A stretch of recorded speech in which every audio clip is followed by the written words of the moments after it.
All right, I'm going to start off the video series on our last unit, disorders and treatment here. And I think at this point, you've kind of gotten the sense, going all the way through 14 chapters at this point, and finally reaching disorders and treatment, that a lot of times we can only cover a very small portion of these fields we're talking about because of the nature of this introductory survey class, just a week or so on each of these things. And thinking about mental illness, disorders, how we treat them, how we treat people that have them, is a very complex topic that, to have a better understanding of it certainly requires additional classes, not just this unit. But I'm going to do my best here to introduce you to some of the ideas around what constitutes a mental illness, how we can identify some disorders, and the types of treatments that work for them. So we're going to talk about what these are, how they're diagnosed, what characteristics some specific disorders have. Now, again, there are dozens and dozens of recognized mental illnesses and disorders, so we're not going to talk about all of them or even many of them very in depth, but we'll review some. We'll talk about their prevalence. We'll talk about, when we can, where they might come from, if they're from genetic factors or different sources, and talk a little bit about how we treat them, of course, at the end. But I do want to start by talking a little bit about sort of a related area, an outcome of mental illness, and that is the stigma that surrounds having a mental illness. This is a thing that has an idea that has gotten much more attention and research in the last couple of decades, but it maybe got the most attention in academic circles when the National Academy of Sciences in 2016 said that one of their primary goals and one of the most important things for the endeavors of science to deal with was trying to end discrimination against mental and substance use disorders. So even though we've gotten much more compassionate and knowledgeable about mental illness, disorders, substance use over the last a couple decades. And most people recognize that there are types of treatments that can be effective for these disorders, but it's also true that more people than ever believe that people with disorders or with substance use issues are dangerous and unpredictable. And this should be kind of a familiar sort of concept at this point, that these types of stereotypes are not generally helpful. They're not something that you should generalize to an entire class of people to say that someone is dangerous and unpredictable. And one of the authors of that National Academy of Sciences report went so far as to say in an interview about it that his opinion is that the stigma around mental illness is in the same category as racism and sexism. And reading more of that interview and kind of paraphrasing some things he says, he seems to be suggesting not only does it seem to operate in much the same way as we know from talking about schemas and stereotypes, how that information is stored and comes to mind for people, even if they don't agree with it necessarily, but it also seems to have discriminatory outcomes that may be on par with some of the outcomes that come along with racism and sexism. And of course, the intersectional aspect of this might be that racism interacts with mental illness and sexism interacts with mental illness, such that people of marginalized races and genders might not be taken as seriously or might have more negative stereotypes about them if they identify as having a mental illness. So why does all this matter? Well, let me talk about a couple of outcomes, and then we'll talk about several more in the next few slides. But this stigma might lead to people not being willing to admit they have a mental illness and seek treatment for it. So there are estimates that in 2013, the last time I was able to find good data for this, but I'm sure there's other things out there if you looked a little longer, almost 30 million people needed help for drug and alcohol problems in 2013, but fewer than 10% of those people sought treatment. And you may even be having at this moment, when I talk about drug and alcohol problems, a reaction like, well, that's not quite the same thing as mental illness, but to clinicians and professionals, substance use and abuse disorders are mental illnesses. They are disorders that require treatment, and there's a stigma around those disorders.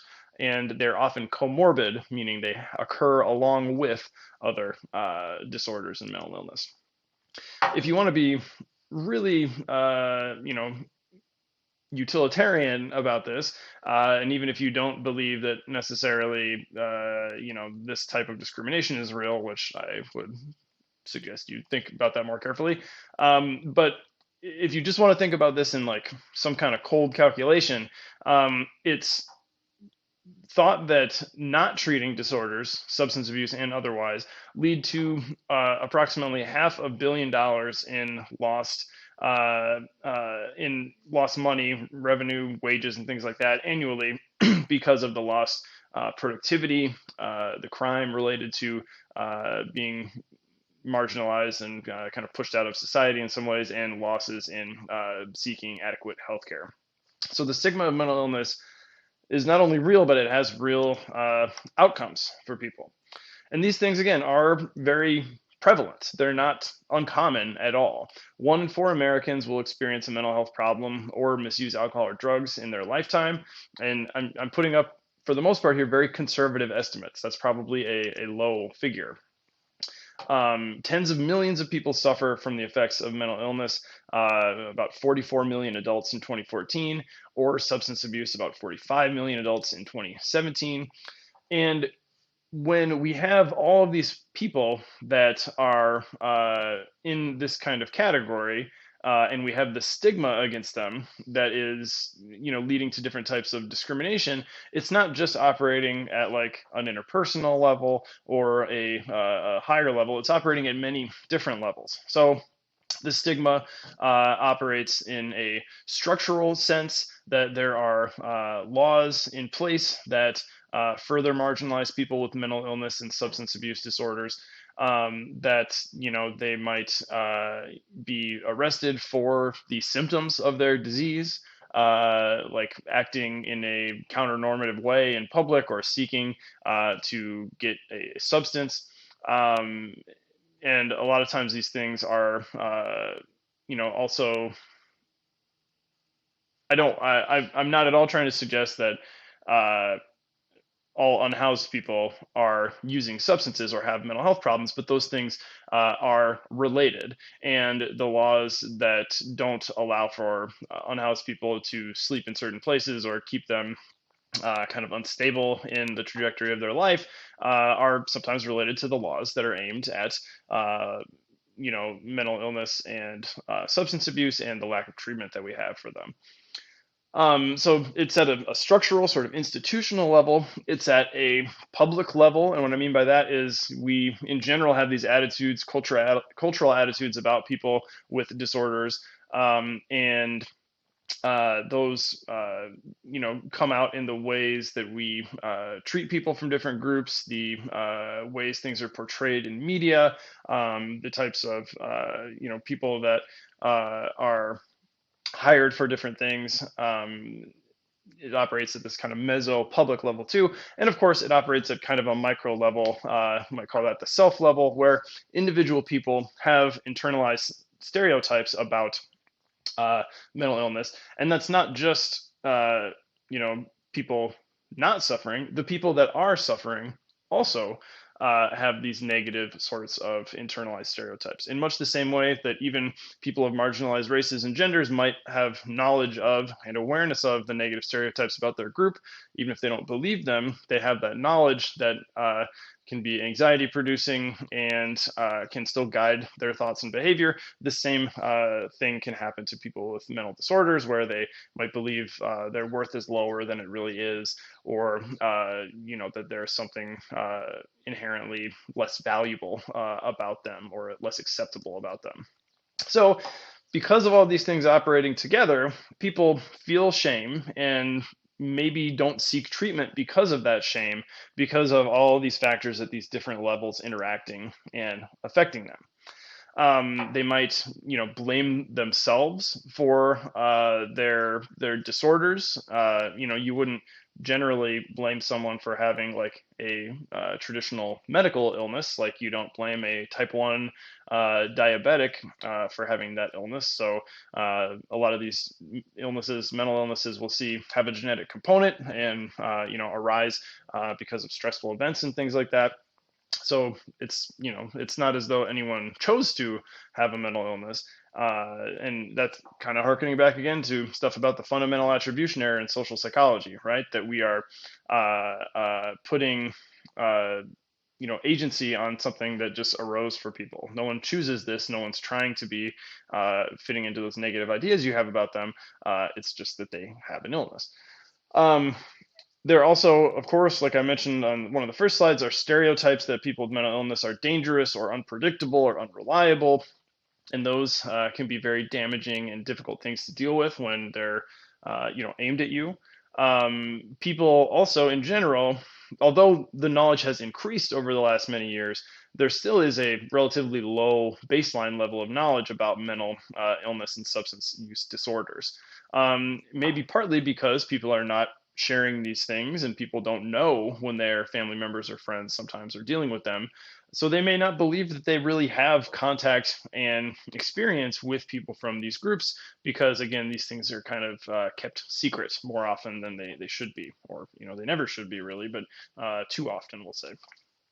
And finally, another thing that really reinforces stigma is the way mental illness and substance use are portrayed in media. Again, like a lot of things, this is slowly improving, but there are countless times when in some crime drama, at the end, the reason that someone did something is like, oh well, they're crazy, or they had some disorder, or they were a junkie, or something like that, and that is not a good way to portray people, to humanize them, to try to, break down these types of walls and break down stigma about people. So what are some of the consequences of the stigma? I don't need to spend a ton of time going through all of these. Some of them are relatively self-explanatory, but there might be a loss of certain types of rights or statuses that people can hold. Certainly, there is discrimination for employment, definitely housing, services, other types of opportunities. You're more likely to experience homelessness if you have a mental illness or substance abuse issue. You are more likely to be actually a victim of violent crimes. Or any kind of crime, even though there is a stigma that it is mentally ill people themselves that are the dangerous ones, quote unquote. There is not nearly enough funding for these things because we kind of blame people for them, or have the idea that people should just like work on it harder and get better, but you need help to work on these things and improve.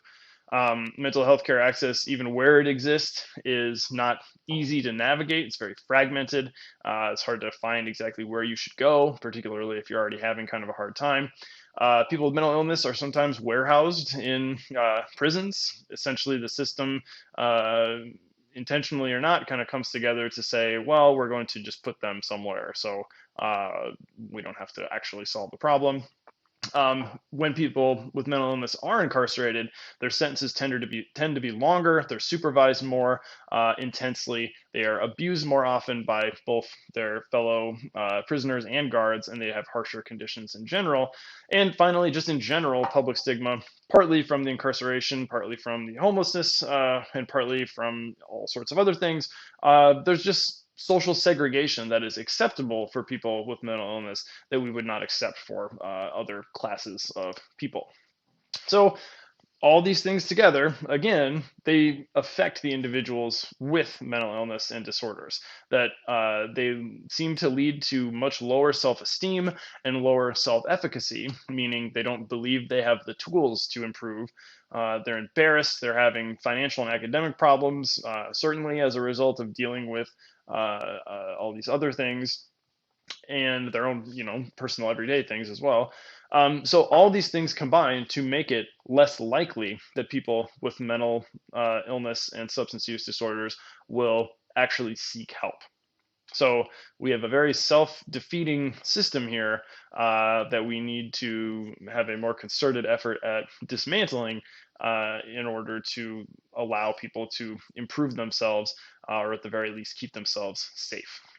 So there are ways that we can reduce mental health stigma. Maybe the simplest thing you can do is just try to be informative yourself and try to push back against, people that seem to have misinformed beliefs about it. More active things might be trying to engage in campaigns to educate people through, like literacy campaigns, through seeking out contact with people with mental illness, offering different types of services and advocacy for them, trying to change policy, change laws, change institutional structures so they're not segregated, victimized, and incarcerated more often, and earmarking different types of funding for research and, most importantly, treatment. That we make it difficult to receive mental health treatment, difficult to even find mental health treatment. And fixing that would be a good step in the direction of trying to fix the problem. So, having covered that, now I'm going to turn to, in the next video, defining mental illness, and we'll start talking about what the broad strokes help something qualify as a mental illness or disorder, and then we'll talk about some specific ones.